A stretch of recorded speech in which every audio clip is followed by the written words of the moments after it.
شروع اللہ کے نام سے جو سب پر مہربان ہے، بہت مہربان ہے۔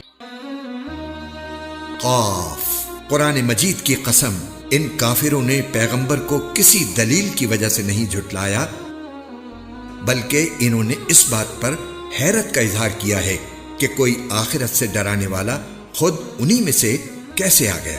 چنانچہ ان کافروں نے یہ کہا ہے کہ یہ تو بڑی عجیب بات ہے، بھلا کیا جب ہم مر کھپ جائیں گے اور مٹی ہو جائیں گے اس وقت ہمیں پھر زندہ کیا جائے گا؟ یہ واپسی تو ہماری سمجھ سے دور ہے۔